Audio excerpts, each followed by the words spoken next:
Fala pessoal, boa tarde. Aqui quem está falando é o Vitor, seu professor de Física. Hoje é dia 5, às 2 da tarde, e aí eu estou gravando essa aula, que é a nossa aula de Física do módulo C2 sobre campo elétrico. Só lembrando, gente, todo mundo que for assistindo às aulas, se tiver dúvida, pode mandar lá no grupo. Essa é uma aula do cursinho Educar, e eu sou o professor da frente C. Hoje a gente vai ter a nossa segunda aula sobre força elétrica e campo elétrico. Beleza? Então, só para já dar uma revisada, né? Eu pus aqui no cantinho. Na última aula a gente falou sobre a natureza elétrica do átomo, né? Que a gente tem prótons e nêutrons no núcleo e elétrons na eletrosfera. Isso é importante a gente ter bastante claro na nossa mente para entender como que a força elétrica funciona, como que os fenômenos elétricos ocorrem. A gente falou sobre as formas de eletrização, então a gente falou sobre a eletrização por atrito, a gente falou sobre eletrização por atrito. É bom só lembrar, né? Assim não funciona porque tem que ser dois elementos de materiais diferentes.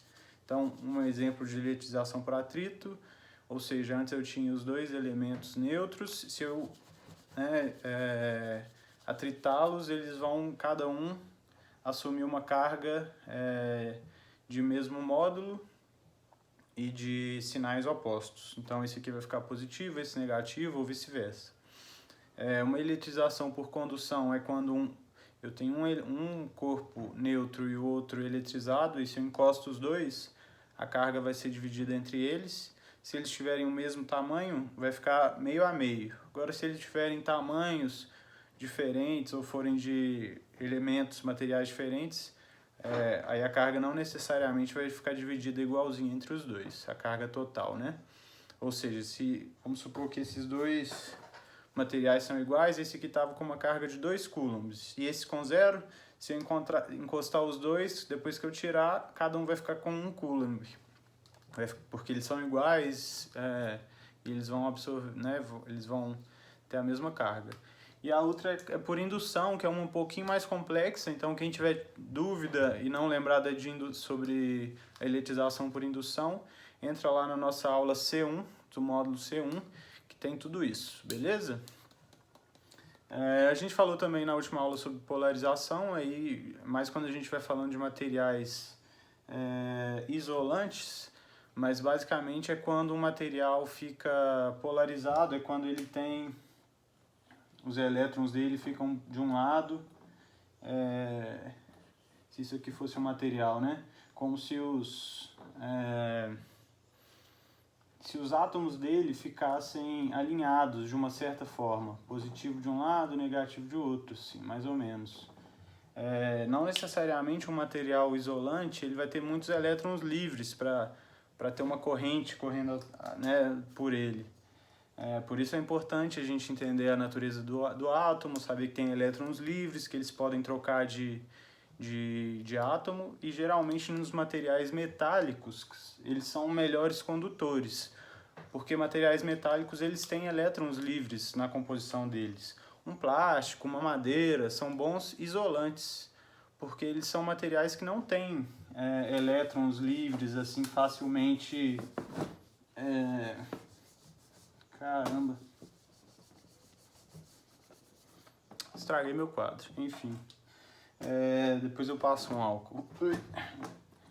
Vamos lá.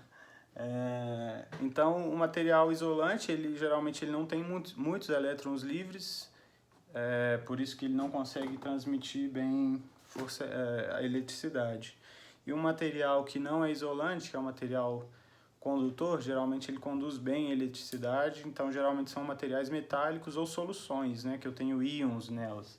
Íons livres, vamos supor que eu tenho uma solução de água, aqui é H2O, e aqui dentro eu tenho NaCl, né, que é o sal de cozinha. O que vai acontecer é que essa molécula aqui ela vai se dividir em Na+, e Cl-, ela acaba se separando, e esses íons, né, esses que são íons, eles ficam livres, e aí eles têm a capacidade de transportar a carga e fazer essa corrente elétrica fluir por por esse líquido, no caso, né? Beleza? Uma pequena revisão. Agora sim, a parte mais importante que a gente viu na última aula, na verdade, foi a parte sobre força elétrica, que é a lei de Coulomb, que é essa equação que está aqui. Ó. A gente tem que a força elétrica é igual a K vezes Q sobre D sobre D. Tem um jeito muito fácil de aprender e decorar essa fórmula, né? A gente já falou algumas vezes que em física a gente tem que decorar as fórmulas, pelo menos as principais, para entender os fenômenos.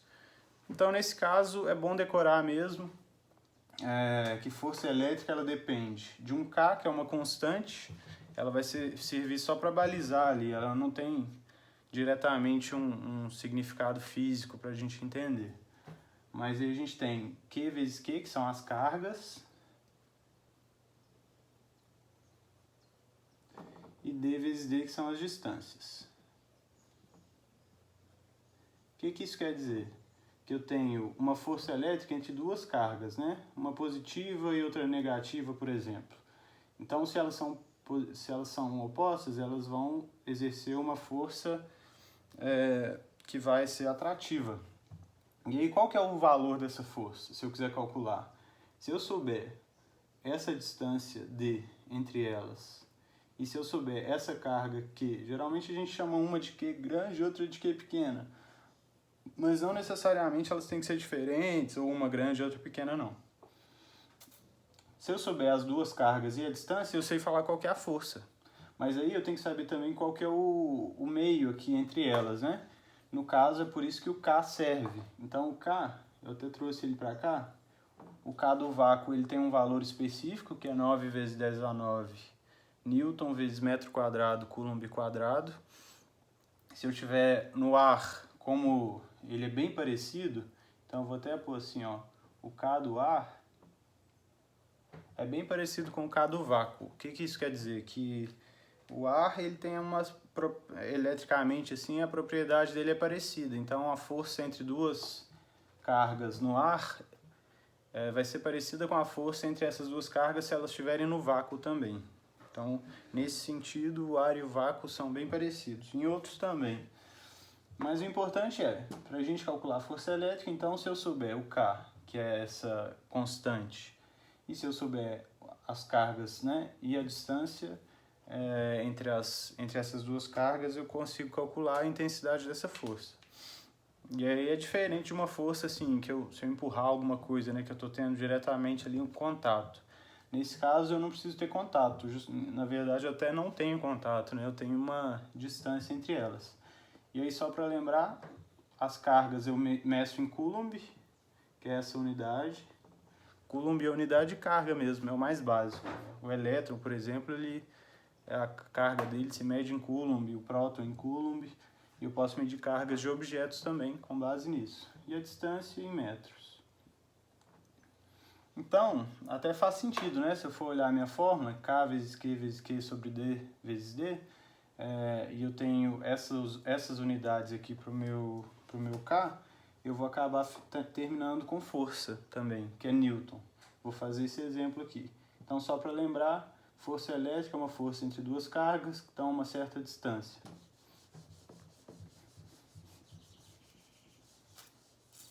Aí, gente, só para a gente brincar um pouquinho com as unidades, que é importante a gente estar bem craque nisso, como o K está em Newton vezes metro quadrado por Coulomb quadrado, e aí eu tenho duas cargas aqui que vão estar em Coulomb, então Coulomb vezes Coulomb, e embaixo duas distâncias que vão estar em metro, metro vezes metro, eu consigo cortar esses com esse e esse com esse. O que vai sobrar na minha força é justamente Newton, que é a unidade de força, né? Que vocês veem lá no módulo 1 com o Nicolas, na frente 1, isso, na frente A, né? Então, só para tirar essa prova que realmente a força elétrica ela é medida em Newton também, como qualquer outra força. Mas beleza. Então, a gente já tirou algumas dúvidas aqui. Eu vou apagar para ficar um pouco mais claro para a gente. Vou escrever isso aqui. Então, força elétrica é igual a K vezes Q sobre D. E ela é igual a é esse E, que é o campo elétrico, vezes... Opa! Vezes o quê? Que é uma carga. Eu vou explicar isso agora, que a gente vai fazer essa transição agora, de força elétrica para campo elétrico, que é o objetivo da aula de hoje. A parte do módulo aqui, vocês já lembram, né? Que assim, eu tenho que saber se a força é atrativa ou repulsiva, de acordo com o que eu tiver nas minhas cargas. Duas positivas ou duas negativas vão ser repulsivas. Se for uma positiva e a outra negativa, elas vão ser atrativas, essas forças. Só que tem uma coisa, essa força, ela não é uma grandeza escalar, ela é vetorial. O que isso quer dizer? Que ela tem, além de módulo, ou seja, além de ter um valor aqui, que vai dar 10, 20 newtons, ela tem uma direção e um sentido definidos. E isso faz toda a diferença. Então, por isso que geralmente a gente coloca uma setinha aqui para falar que alguma grandeza é vetorial. Para falar que ela, né, que a direção e o sentido importam nesse caso. E aqui, olha só que interessante. Eu vou ensinar vou mostrar algumas coisinhas legais agora de macete para decorar essas formas. Primeiro, a força gravitacional, ela é bem parecida com a força elétrica. Se eu quiser calcular ela, eu tenho um G aqui, que vai ser análogo ao meu K. Aí eu tenho massa vezes massa sobre raio vezes raio. Tá vendo? Ela é igualzinha. Ou seja, da mesma forma que eu tenho uma força elétrica entre duas cargas, eu também tenho uma força gravitacional entre duas massas. Então aqui são cargas e aqui massas. E geralmente se usa R aqui para falar de distância, mas é a mesma ideia. Então se eu tiver, por exemplo, a Terra aqui e a Lua, eu tenho a distância entre elas, que aqui eu vou falar que é um raio. E aí eu tenho a massa dessa aqui e a massa dessa aqui. Se eu tiver a minha constante, isso aqui não é G não, tá, gente? Desculpa, isso aqui é um outro K diferente. Mas é uma constante também. O G aqui ele acaba sendo outra coisa. Mas eu queria só lembrar que vocês já vão ter estudado isso em outro lugar, que essa força gravitacional também ela depende das massas. Então é legal a gente ter isso em mente, que se eu tiver duas cargas eu tenho uma força entre elas, se eu tiver duas massas também, que é a base da força gravitacional. Se as massas forem pequenas demais, essa força vai ser ela vai ser imperceptível. Por exemplo, eu tenho essas duas massas aqui, mas aparentemente elas não estão se atraindo, né? E aí, nesse caso aqui, eu inclusive nem tenho o módulo, porque a força gravitacional é sempre de atração. Ela tem essa peculiaridade. Mas beleza. Então, falamos um pouquinho de força gravitacional e força elétrica, comparamos as duas. E agora vamos falar do campo elétrico. O que é o campo? O campo nada mais é do que... digamos assim, o campo é que se eu tirar uma carga, né, eu tenho duas cargas, se eu deixar uma carga só, essa carga vai criar um campo elétrico entre elas, ao redor dela. Vamos dizer que essa carga aqui, ó, ela cria um campo, que quer dizer, se eu botar uma carga qualquer aqui, vai ser gerada uma força entre elas. Então esse campo ele tem, né, um raio específico. E olha só que interessante, se eu pegar essa parte toda aqui, ó, sobra o quê? Que é justamente isso aqui que sobra. Então, macete agora, anotem isso, para vocês nunca esquecerem qual que é a fórmula do campo elétrico. Eu vou escrever primeiro a fórmula da força elétrica, que essa aí todo mundo já decorou, né? Que é K vezes Q sobre D. Se eu tirar esse Q aqui, eu ponho um Ezinho a mais aqui e virou um campo elétrico, beleza? Então a fórmula do campo elétrico é essa, sem o Q. Eu vou até repetir ela aqui para ficar mais clara. Q sobre D vezes D, ou D ao quadrado aqui também, né? Geralmente se escreve assim. Eu gosto de colocar D vezes D porque sempre me lembra que eu tenho Q vezes Q e D vezes D. Aí ajuda a lembrar. Fica facinho. Mas, beleza. Então o que isso quer dizer? Um campo elétrico ele é formado por uma carga só. Eu tiro uma das cargas da força elétrica e sobra o campo elétrico. Facinho. E um campo elétrico nada mais é. Se eu botar a carga de novo, vira uma força. Então, como eu tinha aqui um campo elétrico com uma carga só, ele é um campo elétrico, né? Campo elétrico. Agora, se eu quiser analisar, se eu colocar uma carga aqui, positiva ou negativa, aí vai se gerar uma força elétrica, porque eu tenho duas cargas. E aí eu vou usar a distância entre elas aqui, esse D, para calcular qual que é a intensidade da minha força. Da mesma forma, eu posso calcular a intensidade do campo elétrico em algum lugar específico pela fórmula. Então, se eu quiser calcular a força, né, desse campo elétrico, se eu quiser calcular o meu campo elétrico a 2 metros aqui da minha carga, então eu vou jogar aqui o K, que eu já tenho, que depende do meio onde eu estou, o Q, que é a carga que eu tenho aqui, vamos supor que essa carga aqui ela é uma carga de 2 coulombs. Então, se eu quisesse calcular fazer essa continha aqui, eu teria K vezes 2 dividido por 4, que é 2 vezes 2, né? Então, fica sobrando K sobre 2. E aí, se eu quiser pôr o valor ali do K, eu chego ao valor que daria 4,5 vezes 10 a 9. Nesse caso, Newton vezes Newton sobre Coulomb, né? Que é a unidade de campo elétrico, porque justamente se eu multiplicar por Coulomb, que é a carga, eu chego em Newton, que é a força. Ok? Pode ter sido um pouco confuso, gente, eu sei que por vídeo assim é mais difícil de explicar, né? Não dá para ficar fazendo tantos exemplos, mas volta aí um pouquinho, vê de novo.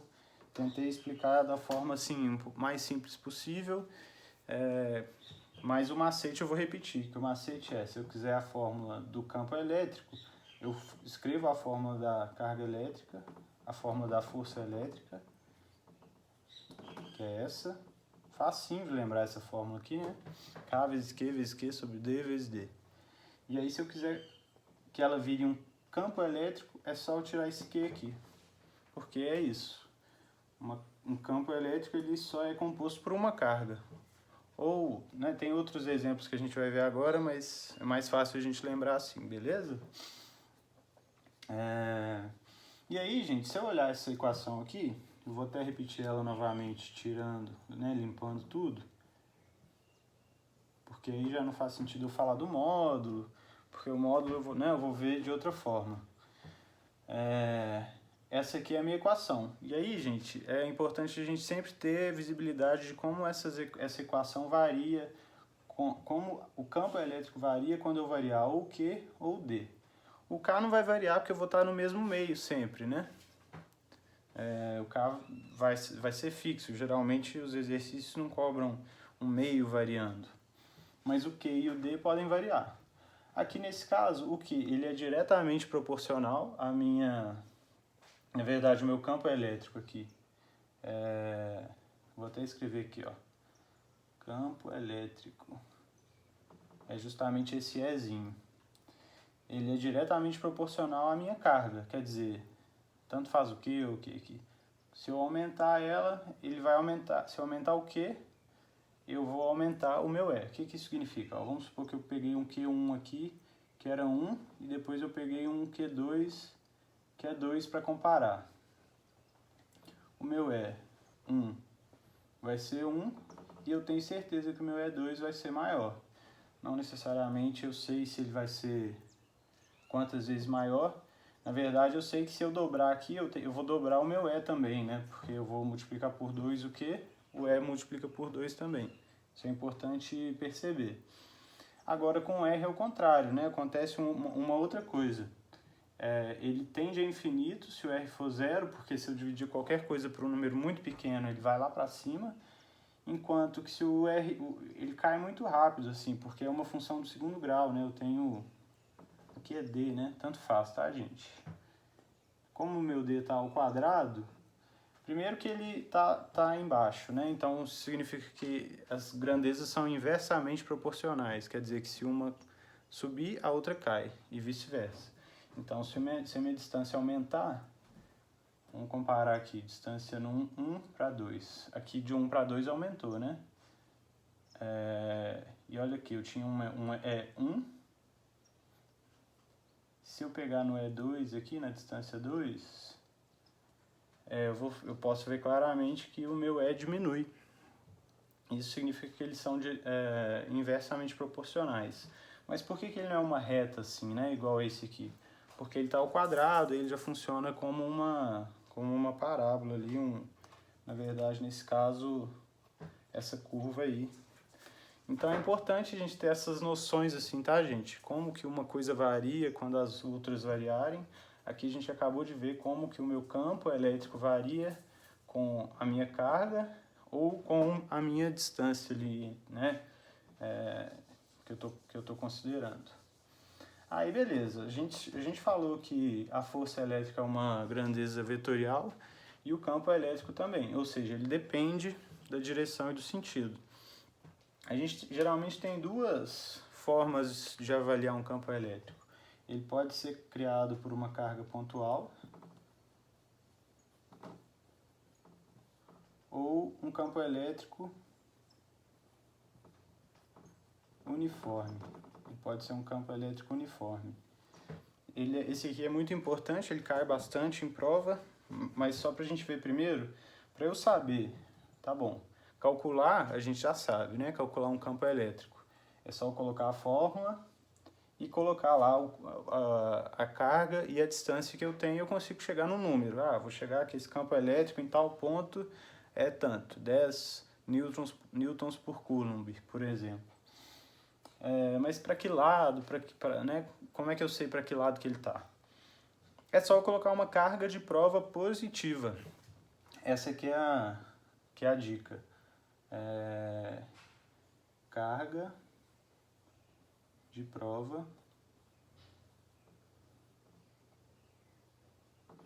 positiva, tá? Vou explicar agora como.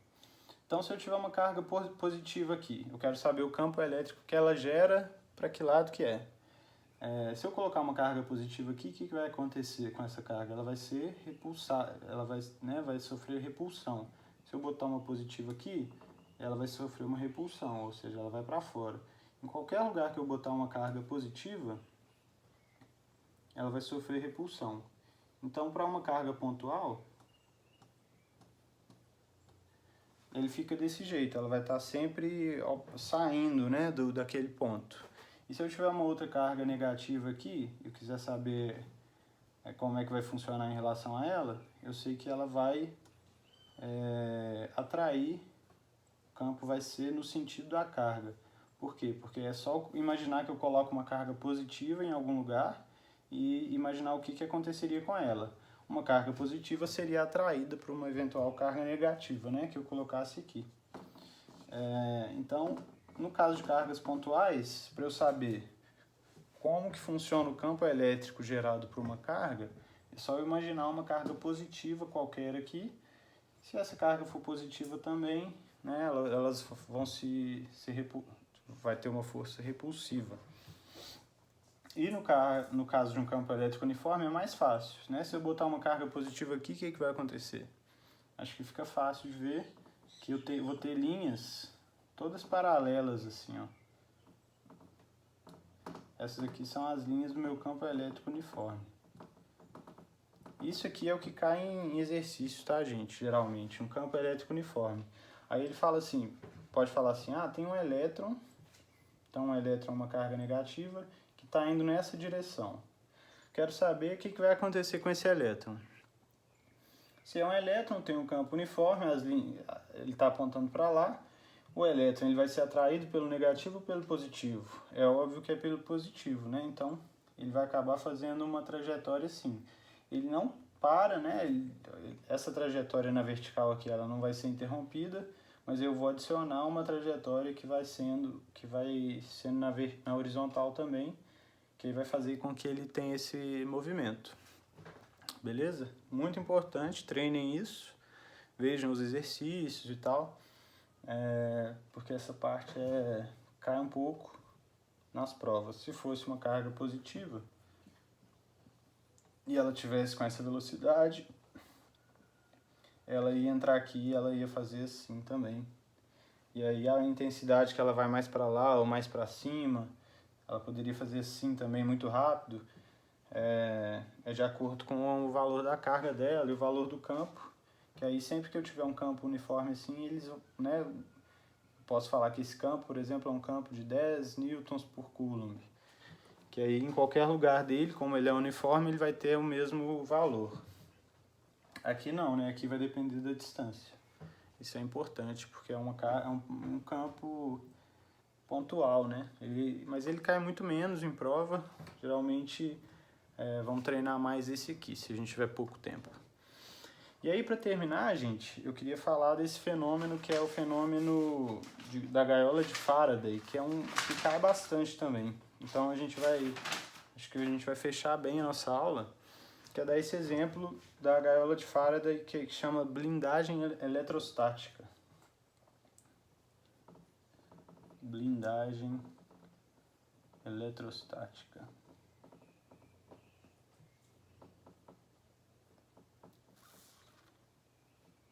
O que é isso? Eu vou dar o exemplo aqui, eu tenho um dia aqui que tem uma nuvem, um carro e uma árvore. Primeiro, vamos imaginar que essa nuvem, ela está carregada, na verdade a Terra, né, aqui nessa porção, ela vai estar carregada ou positivamente ou negativamente. Então eu vou colocar aqui umas carguinhas assim, só para a gente imaginar. Só lembrando, né, gente, as cargas costumam se aglomerar mais em pontos, né, em quinas, etc. Mas assim, vamos imaginar que a gente está assim e que esse carro aqui também, como as rodas dele são de um material que é isolante, né, que é a borracha, é provável que ele não vai ter nenhuma carga não, a não ser que alguém pise no carro e no chão ao mesmo tempo, né, e ele vai absorver alguma carga ali também, vai ficar com alguma carga, mas se ele tivesse, né, sem ninguém dentro e ninguém, né, encostar dele para ele aqui, como o único contato que ele tem com o chão é por meio das rodas, ele não vai ficar eletrizado. Então vamos imaginar assim, se eu tenho muita carga positiva aqui, essa nuvem aqui é provável que ela vai ficar polarizada assim, ó, que as cargas negativas dela vão ficar mais para baixo e as cargas positivas mais para cima. E aí, quanto mais essas cargas forem ficando fortes, quanto mais carga positiva que for tendo e aqui negativa, ou podia ser o inverso também, não necessariamente é sempre desse jeito, o que vai acontecer é que esse meio aqui, no caso aqui eu tenho ar e um monte de água, né? Porque tá chovendo e tal.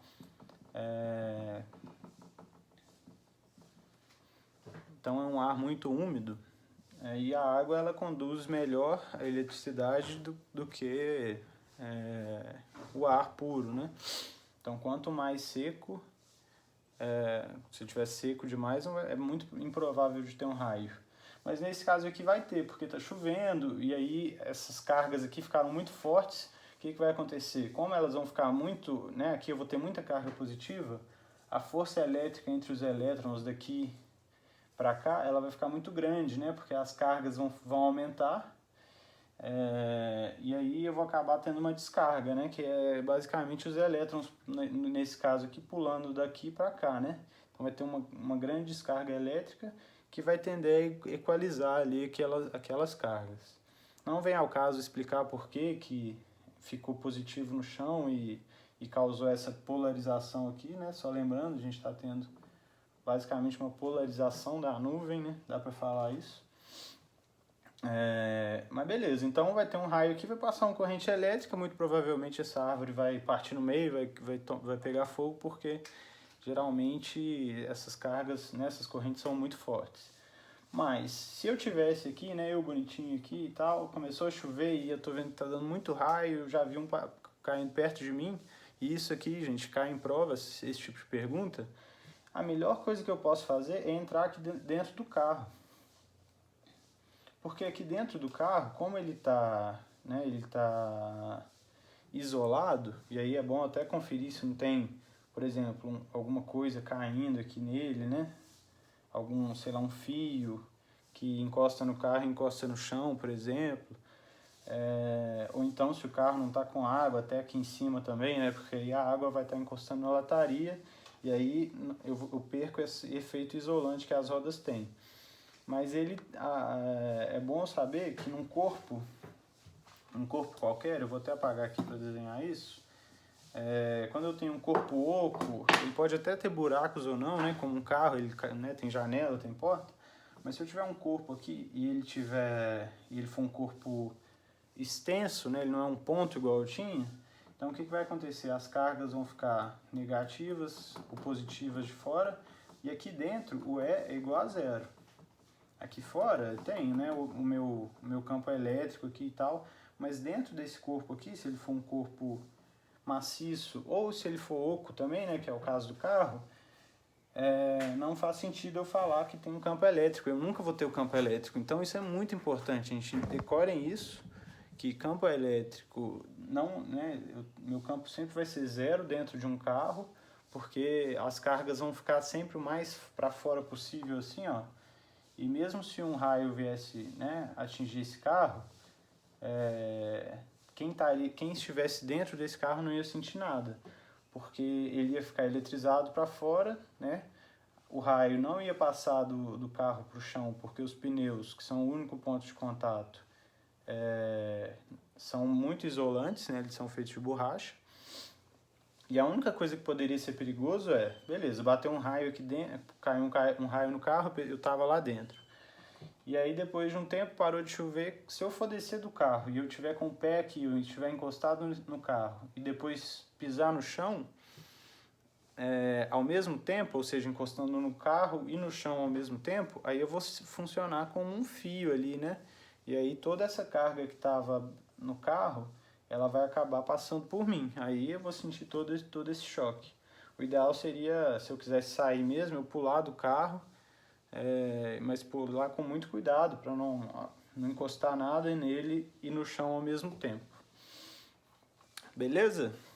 Então, beleza, gente. Essa foi a nossa aula de física do módulo C2, campo elétrico. A gente falou, então, fez uma pequena revisão sobre o átomo e a natureza elétrica dele, eletrização, polarização e materiais. A gente falou de força elétrica, de campo elétrico, de como calcular e também de como saber qual que é a direção e o sentido, né? Porque força elétrica e campo elétrico são grandezas vetoriais. A gente, né, fez uma análise rápida de como o campo elétrico varia tanto com a carga quanto com a distância entre, né, que eu estou analisando. A gente tinha visto aqui como que um campo elétrico causado por uma carga pontual funciona, e depois o campo uniforme, que costuma cair bastante, né? Que é quando eu tenho uma barra extensa de um lado e uma barra de outro, aí eu vou ter um campo todo igualzinho ali. Então o campo aqui é igual aqui, é igual aqui, é igual aqui, e aí eu posso falar que ele é uniforme. E a gente viu como que funciona mais ou menos ali, né, de forma simplificada, um raio, né, num dia chuvoso, que geralmente ele vai procurar o lugar que for mais alto, então tem que ficar longe de lugares altos. Então, né, fiquem longe das árvores se estiver chovendo muito. E além disso, se você quiser se proteger mais ainda, se tiver algum carro que não está submerso, ou que não tem nada encostando na lataria para o chão, vale a pena você entrar dentro dele, porque as rodas funcionam como um isolante, os pneus, né, funcionam como um isolante. E mesmo se cair um raio né, em cima do carro, quem está dentro do carro não vai sentir nada, porque ocorre o fenômeno da blindagem eletrostática, que é o que aconteceu com a gaiola de Faraday lá, por exemplo, que é um fenômeno interessante que protege as pessoas que estão dentro dessas gaiolas, porque a gente sabe que o campo elétrico dentro de um material extenso, de um corpo extenso, ele sempre vai ser zero. Seja ele oco, seja ele, né, tem um buraquinho aqui dentro, ou então uma esfera sólida e maciça, mesmo que ela tiver uma carga, dentro dela não vai ter nenhum campo elétrico. Beleza? Eu sou o Vitor, gente. Se tiver alguma dúvida é só mandar no grupo e a gente fica por aqui. Um abraço.